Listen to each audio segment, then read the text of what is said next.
दोस्तों AKG wisdom में आप सभी का स्वागत है। आज मैं आपके लिए नई शिक्षा नीति 2020 से संबंधित एक विषय लेके आया हूँ जो कि हाल ही में जो है कैबिनेट से मंजूर हुआ है। यह जो नई शिक्षा नीति है इससे आगामी एग्ज़ाम में क्वेश्चन आपको देखने को मिलेंगे और ये आपके लिए जनरल अवेयरनेस जनरल नॉलेज के लिए भी बहुत ही महत्वपूर्ण है। तो देर ना करते हुए वीडियो को शुरू करते हैं और देखते हैं सभी इसमें अहम पहलू और मुद्दे क्या हैं।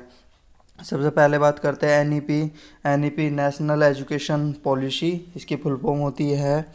और 29 जुलाई 2020 को प्रधानमंत्री नरेंद्र मोदी की अध्यक्षता में कैबिनेट की पहल बैठक में नई शिक्षा नीति को मंजूरी मिली। तो ये क्वेश्चन पूछा जा सकता है कब मंजूरी मिली, तो 29 जुलाई को। और नई शिक्षा नीति जो है 1986 को शिक्षा नीति का स्थान लेगी। 1986 की जो शिक्षा नीति थी उसी का ये स्थान लेगी। 1986 की शिक्षा नीति को 1992 में संशोधित किया जा चुका है, अर्थात 1992 में इसका संशोधन भी हुआ था, जो कि 1986 में की शिक्षा नीति है। प्रधानमंत्री नरेंद्र मोदी ने नई शिक्षा नीति के निम्नलिखित 5 स्तंभ बताए हैं। ये 5 स्तंभ कौन कौन से वो देख लेते हैं। एक्सेस, सब तक पहुंचना, इक्विटी यानी कि भागीदारी, क्वालिटी गुणवत्ता, और अफोर्डेबिलिटी यानी कि किफ़ायत, अकाउंटेबिलिटी यानी कि जवाबदेही। और साथ ही पीएम मोदी ने के अनुसार भारत श्रेष्ठ भारत पहल के तहत इसमें संस्कृत समेत समस्त जो है भारतीय भाषाओं को बढ़ावा दिया जाएगा। इंडियन जो लैंग्वेज है, भारतीय भाषाएं, उन्हें ज़्यादा बढ़ावा दिया जाएगा। किसके अनुसार? एक भारत श्रेष्ठ भारत पहल के तहत। कुल 27 मुद्दे इस नीति में उठाए गए हैं, जिनमें कि 10 मुद्दे स्कूल शिक्षा से संबंधित है और 10 जो हैं वो उच्च शिक्षा से संबंधित है और 7 अन्य महत्वपूर्ण शिक्षा से जुड़े हुए हैं। नई शिक्षा नीति 2020 को लेकर पहले परामर्श प्रक्रिया चल रही थी, जो कि 26 जनवरी 2019 से 31 अक्टूबर 2019 तक चली। पूर्व इसरो के प्रमुख केसरी कस्तूररंगन की अध्यक्षता में विशेषज्ञों का एक समिति ने इस मसौदे को तैयार किया, यानी कि ये उसके अध्यक्ष रहे हैं उस समिति के, जो विशेषज्ञ का एक समिति जो बनाई गई थी, कस्तूरीरंगन जी, ये भी इम्पोर्टेंट है। इस समिति को 31 मई 2019 को अपनी रिपोर्ट प्रस्तुत की। इस समिति ने पीएम मोदी की ओर से समीक्षा के बाद सरकार ने कहा था कि नई शिक्षा नीति का उद्देश्य 2030 तक 3 से लेकर 18 वर्ष की आयु के प्रत्येक बच्चे को गुणवत्तापूर्ण शिक्षा प्रदान करना है। 3 से 18 वर्ष की आयु को।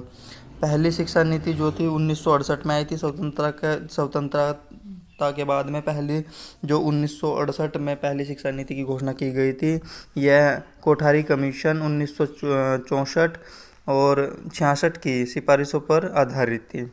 इस नीति को इंदिरा गांधी सरकार ने लागू किया था। इसका मुख्य उद्देश्य गुणवत्तापूर्ण शिक्षा प्राप्त करना और देश के सभी नागरिकों को शिक्षा मुहैया कराना था। दूसरी शिक्षा नीति जो आई थी 1986 में आई थी। देश की दूसरी शिक्षा नीति मई 1986 में राजीव गांधी के समय में लागू की गई थी। यह नीति जो शिक्षा के आधुनिकीकरण पर केंद्रित थी।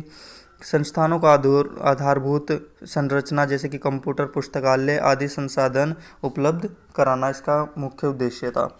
इस नीति को 1992 में पीवी नरसिम्हा राव सरकार ने संशोधित किया था। 1992 में इसका संशोधन हो गया था। क्वेश्चन बन सकता है कि इसका जो है संशोधन किस साल ईयर में हुआ था। मानव संसाधन मंत्रालय को अब शिक्षा मंत्रालय के नाम से जाना जाएगा। महत्वपूर्ण पॉइंट है, जो मानव संसाधन मंत्रालय है वो अब शिक्षा मंत्रालय के नाम से जाना जाएगा। गौरतलब है कि 1985 में राजीव गांधी सरकार के दौरान शिक्षा मंत्रालय का नाम बदलकर मानव संसाधन विकास मंत्रालय रख दिया गया था। ये भी जो है जीके का क्वेश्चन है। उसी साल पहले मानव संसाधन विकास मंत्री पीवी नरसिम्हा राव बने थे। नई शिक्षा नीति की मुख्य विशेषता क्या है? तो एक राष्ट्रीय पाठ्यक्रम लाया जाएगा जिसका जो है फोकस कई भाषाओं, 21वीं सदी की कुशलता, खेल, कला आदि के समावेश से होगा। स्कूली शिक्षा के लिए 3+3+3 4 का फॉर्मूला जो है अपनाया गया है। ये फॉर्मूला क्या है वो देखते हैं। तो 10+2 के ढांचे को 5+3+3+4 के स्तर में बदला जाएगा। पहला चरण है 3 साल की प्री स्कूलिंग, 3 साल की प्री स्कूलिंग होगी और उसके बाद 2 साल की पहली और दूसरी कक्षा की पढ़ाई होगी। दूसरा चरण होगा तीसरी से 5वीं कक्षा का, तीसरा चरण होगा 6ठी से 8वीं कक्षा का और चौथा चरण होगा 9वीं से 12वीं कक्षा का। 10वीं और 12वीं की बोर्ड की परीक्षाएं होती रहेंगी। क्षेत्रीय भाषाओं पर क्या होगा, क्षेत्रीय भाषाओं का इससे क्या जो है बेनिफिट होगा वो देखते हैं। तो कक्षा 6 से 8 तक क्षेत्रीय भाषाओं के ज्ञान पर अत्यधिक जोर दिया जाएगा। कक्षा 6 से 8 तक के छात्रों को कक्षा 6 से 8वीं के बीच कम से कम 2 साल का लैंग्वेज कोर्स कराना प्रस्तावित किया जाएगा। तो 6 से 8वीं के बीच में कोडिंग, लॉजिक्स आदि की शिक्षा स्तर से बच्चों को दी जाएगी ताकि बुद्धिमत्ता का विकास इसी उम्र से हो। बुनियादी साक्षरता एवं संख्या ज्ञान होगा। Early childhood care and education, ये ECCE की फुल फॉर्म है, के लिए कैरिकुलम NCERT द्वारा तैयार किया जाएगा और इसके तहत 3 से 6 वर्ष के बच्चों के लिए विकास किया जाएगा और उनको खेल आधारित स्कूलिंग को प्रोत्साहन यानी कि खेल आधारित स्कूलिंग का मॉडल तैयार किया जाएगा। बुनियादी शिक्षा 6 से 9 वर्ष के लिए बुनियादी शिक्षा का जो है टारगेट रखा है। संख्या ज्ञान पर नेशनल मिशन शुरू किया जाएगा, फाउंडेशन लिटरेसी एंड न्यूमरेसी।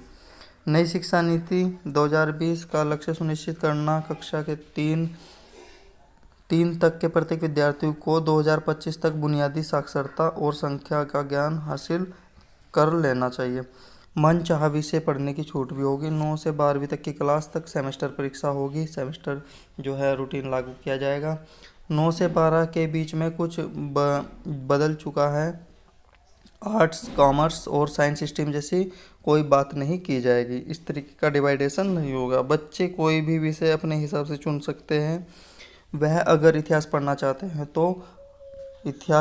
तो साथ में अकाउंट्स, केमिस्ट्री कुछ भी पढ़ सकते हैं। रिपोर्ट कार्ड की बात करें तो एक व्यापक बदलाव बच्चों की रिपोर्ट कार्ड में देखने को मिलेगा। पहला school card school teacher principal द्वारा तैयार करके अभिभावक को दिया जाएगा, मगर अब बच्चा उस रिपोर्ट कार्ड में खुद का असेसमेंट करेगा। उसके बाद ही उसके सहपाठी उसका असेसमेंट करेंगे, जब जाकर स्कूल टीचर परफॉर्मेंस स्किल्स के आधार पर उसका रिपोर्ट कार्ड बनाएंगे। व्यावसायिक शिक्षा की बात करें तो व्यावसायिक शिक्षा वोकेशनल एजुकेशन में भी कुछ प्रावधान किया गया है। तो वोकेशनल एजुकेशन का एकीकरण किया जाएगा। शिक्षा मंत्रालय व्यावसायिक शिक्षा के एकीकरण के लिए एक राष्ट्रीय समिति का जो है लोक विद्या का गठन करेगा। लोक विद्या अर्थात भारत में विकसित महत्वपूर्ण व्यवसाय छात्र ज्ञान छात्रों के सुलभ बनाया जाएगा। कक्षा 6 से वोकेशनल ट्रेनिंग करवाई जाएगी, इसके लिए इंटर्नशिप करवाई जाएगी। नई शिक्षा नीति के तहत म्यूजिक, आर्ट और वोकेशनल एजुकेशन को बढ़ावा दिया जाएगा। इनके पाठ्यक्रम में लागू करवाया जाएगा। उच्च शिक्षा नीति का स्तर भी बढ़ाया जाएगा। क्रिएटिविटी कॉम्बिनेशन के साथ ही छात्रों को विषय बदलने का मौका होगा। सरकारी और निजी शिक्षण संस्थान पर एक तरह का नियम जो है लागू होगा। सभी शिक्षण संस्थानों को एक सिस्टम में जोड़ने का काम जो है ये नीति करेगी। सभी उच्च शिक्षण संस्थानों कॉलेजों में प्रवेश के लिए एक ही प्रवेश परीक्षा होगी, यानी कि अलग अलग आपको प्रवेश परीक्षा देनी है। AIEEE की अलग से देनी पड़ती है और जो है आपको अलग इंजीनियरिंग के लिए अलग से, तो इससे भी धन भी बचेगा और कॉमन एंट्रेंस एग्ज़ाम भी होगा। यह परीक्षा NTA नेशनल टेस्टिंग एजेंसी लेगी। नेशनल टेस्टिंग एजेंसी ही इसका एग्ज़ाम कराया करेगी। तो एजेंसी का गठन पहले हो चुका है। इस फीस की अधिकतम सीमा तय होगी और BEd कॉलेज बंद होंगे। ज़्यादातर आपने देखा BEd कॉलेज बहुत ज़्यादा बढ़ चुके हैं। 2030 तक अध्यापन के लिए 4 वर्ष का न्यूनतम इंटीग्रेटेड BEd कोर्स डिग्री लेना जरूरी होगा। 4 साल का हो जाएगा। BEd कॉलेज बंद, सामान्य कॉलेजों से ही BEd हो गए।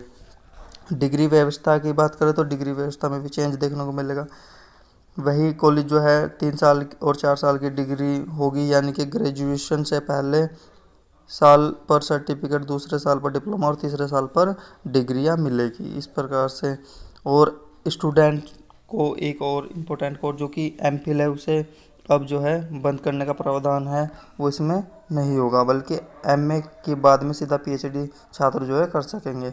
बहुस्तरीय प्रवेश परीक्षा निकाय व्यवस्था भी होगी। नौकरी के लिए डिग्री में 1 साल की छूट भी होगी और एक ही नियामक ये होगा। एक ही नियामक ये बता दूं मैं आपको कि 1986 की नीति के तहत शिक्षा में कई अलग अलग नियामक हैं, जैसे कि यूजीसी अलग है और एआईसीटीई अलग से, भारतीय वास्तुकला परिषद और भारतीय परामर्शी परिषद, इस प्रकार के अलग अलग से नियामक बने हुए हैं। इन सभी को जोड़कर एक नियामक बनाए जाने का प्रावधान किया जाएगा और उस नियामक का नाम होगा राष्ट्रीय उच्च शिक्षा नियामक प्राधिकरण। भाषाओं में राष्ट्रीय मातृभाषा जो स्थानीय भाषा है उन्हें 5वीं तक जो है पढ़ाया जाएगा, उस पर ज़्यादा जोर दिया जाएगा। बोर्ड परीक्षा में भी बदलाव किया गया है, आप देख सकते हो। नेशनल रिसर्च फाउंडेशन NRF शिक्षकों का पाठ्यक्रम और विदेशी यूनिवर्सिटी, शीर्ष रैंक वाली जो यूनिवर्सिटी को ही भारत में कैंपस खोलने की इजाज़त दी जाएगी। उच्च शिक्षा का सकल नामांकन दर GER को 2035 तक 26 से 50% पहुंचाने का लक्ष्य भी रखा जाएगा। बजट में जो है 2020 के क्षेत्र में शिक्षा के बजट में 99,300 करोड़ रुपए आवंटित किए गए हैं और सरकार लक्ष्य निर्धारित किया गया है कि GDP का 6% शिक्षा में लगाया जाएगा, जो कि अभी तक पहले 4.43 था। ये भी इम्पोर्टेंट है। SSRA की फुल फॉर्म क्या है? स्टेट स्कूल रेगुलेटरी अथॉरिटी, ये पहले बता चुका हूँ मैं। NCERT पूरे देश में नोडल एजेंसी की तरह कार्य करेगी, अर्थात NCERT स्कूलों की जो है मुखिया की तरह कार्य करेगी। स्कूलों में राजनीतिक और सरकार का हस्तक्षेप लगभग समाप्त हो जाएगा। और एक इम्पोर्टेंट पॉइंट हो रहा है कि मानव संसाधन मंत्रालय को अब शिक्षा मंत्रालय के नाम से जाना जाएगा, ये भी बहुत महत्वपूर्ण है। दोस्तों आज की वीडियो में इतना ही। अगर मेरी वीडियो आपको पसंद आती है तो अपने दोस्तों को भी जो है शेयर कीजिए, जिससे कि वो भी इससे ज्ञान अर्जित कर सके और नई शिक्षा नीति के बारे में जान सके। तो चैनल को सब्सक्राइब और लाइक शेयर जरूर कीजिए। धन्यवाद।